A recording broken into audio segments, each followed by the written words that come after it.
Praise the Lord. मेरे इस YouTube channel कमल P Dubey में आप सबका स्वागत है।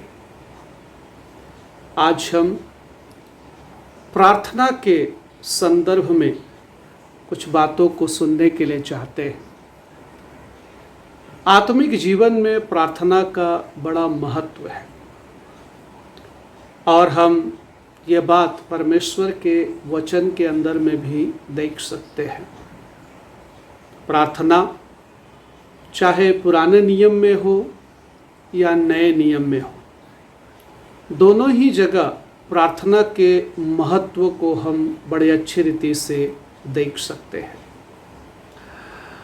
पुराने नियम के अंदर में कई प्रार्थना करने वाले परमेश्वर के भक्तों के बारे में हम देख कर आते हैं और उसी प्रकार से नए नियम के अंदर में भी हम प्रार्थना करने वाले भक्तों के बारे में देखते हैं, जिसमें सबसे ज़्यादा हम प्रभु यीशु मसीह के बारे में पाते हैं कि वो प्रार्थना करने में बड़े अग्रणीय थे।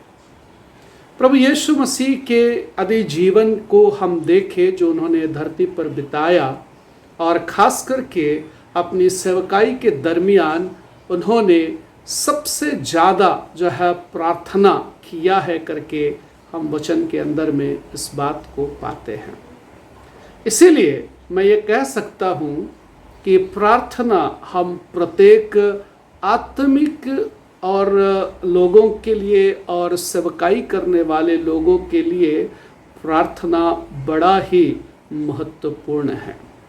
प्रार्थना जीवन के बगैर हम अपने आध्यात्मिक जीवन के विषय में हम कल्पना भी नहीं कर सकते हैं। जो भी सेवक या जो भी आत्मिक व्यक्ति जो विश्वासी है, यदि वो बगैर प्रार्थना के अपने जीवन को व्यतीत करे तो उसे आत्मिक जीवन के अंदर बहुत सारी परेशानियों का सामना करना पड़ सकता है। इतना ही नहीं, प्रार्थना हम प्रत्येक विश्वासी व्यक्तियों को सामर्थी बनाता है और परमेश्वर के वचन के अनुसार हमें चलने के लिए सामर्थ प्रदान करता है। प्रार्थना सिर्फ हमारी आवश्यकता को परमेश्वर के सामने रखने का जरिया ही नहीं है, परंतु प्रार्थना के द्वारा हम परमेश्वर के साथ में संपर्क करते हैं, अपना संबंध हम बनाते हैं। बाइबल के अंदर में परमेश्वर के वचन में हम देख कर आते हैं प्रार्थना को बड़ा ज़्यादा जो है महत्व दिया गया है। आइए हम एक वचन को देखते हुए हम आगे बढ़े। लूका रचित सुसमाचार उसके 18 अध्याय के पहले वचन में हम इस प्रकार से वहाँ पर पाते हैं, पढ़ते हैं, जहाँ इस प्रकार से लिखा हुआ है, फिर इसके विषय में कि नित्य प्रार्थना करना और हियाव नहीं छोड़ना चाहिए। प्रभु यीशु मसीह उसके पीछे एक दृष्टांत देते हैं, एक जो है विधवा महिला की और एक जो है दुष्ट न्यायी के बारे में, जहाँ पर हम इस दृष्टांत में इस प्रकार से पाते हैं कि वो महिला बार बार जाकर उस न्यायी से कहता है कि आप मेरा न्याय चुकाइए, लेकिन वो न्यायी हमेशा अनसुनी करता है। और बाद में जो है हम इस प्रकार से देखते हैं कि वो न्यायी कहता है कि यदि मैंने इस महिला का न्याय नहीं चुकाया तो यह हमेशा आकर मेरे जो है नाक में दम कर देगी, इसलिए मैं उसका न्याय चुकाऊंगा। तो यहाँ पर यीशु मसीह इस प्रकार से कहता है कि देखा कि ये दुष्ट न्यायी क्या कहता है। यदि ऐसा है तो जो परमेश्वर के जन दिन और रात अपने परमेश्वर की दुहाई देते हैं, परमेश्वर क्या उनकी प्रार्थना को नहीं सुनेगा? निश्चय परमेश्वर प्रार्थना को सुनेगा। आज आपके बीच में मैं प्रार्थना के कुछ रहस्यों को जो के बारे में हम देखने के लिए जा रहे हैं, जिसके अंदर मैं कुछ बातों को बताऊंगा कि प्रार्थना हमारे जीवन के अंदर शक्तियों का एक रहस्य है, द सीक्रेट ऑफ पावर। जो व्यक्ति प्रार्थना करते हैं वो व्यक्ति प्रार्थना की सामर्थ्य को समझते हैं, जानते हैं। उसमें पहली बात, प्रार्थना में वो शक्ति है कि प्रार्थना करने वाले व्यक्ति के जीवन को ही बदल देती है। यदि सच में हम परमेश्वर के वचन के अनुसार प्रार्थना करते हैं और जैसा परमेश्वर का वचन हमें सिखाता है और वैसे ही हम प्रार्थना करते हैं, तो प्रार्थना की सामर्थ्य को हम अपने जीवन के अंदर महसूस जरूर करेंगे। उसमें से पहला जो बात है वो है कि प्रार्थना करने वाले व्यक्ति का जीवन बदलता हुआ हमें दिखाई देगा। इसीलिए मैंने कहा कि प्रार्थना में वो शक्ति है कि प्रार्थना करने वाले व्यक्ति के जीवन को ही बदल देती है। हम बाइबल के अंदर में इस बात को पढ़कर आते हैं और हम देख सकते हैं।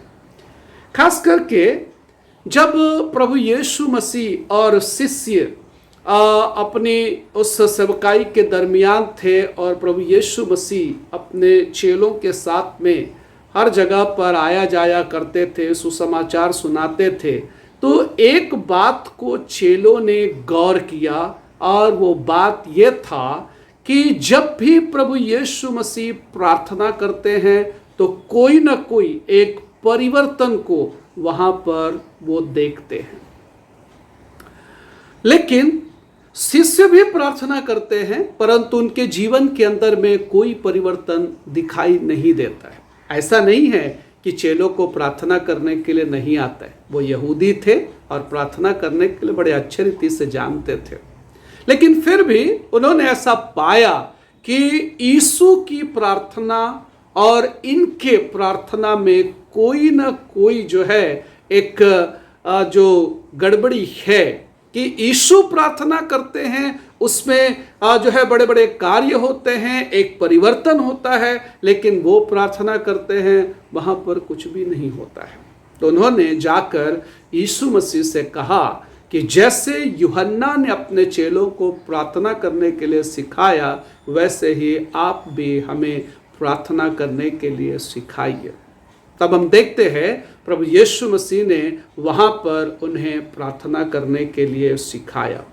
हम बाइबल के अंदर में एक बात को पाते हैं, प्रभु यीशु मसीह ने कभी भी चेलों को प्रचार करने के लिए नहीं सिखाया, लेकिन प्रार्थना करने के लिए सिखाया। सो हम इस बात से एक बात का जो है अंदाजा जरूर लगा सकते हैं कि वास्तव में प्रार्थना हमें कैसी करनी चाहिए, ये सीखने की अति आवश्यक है।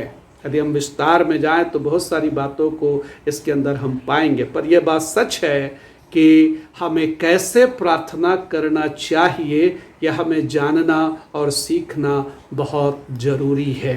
क्योंकि बाइबल के अंदर में हमें बात को देख सकते हैं कि हम कैसी भी आए कैसी भी प्रार्थना करें तो वो नहीं चलेगा।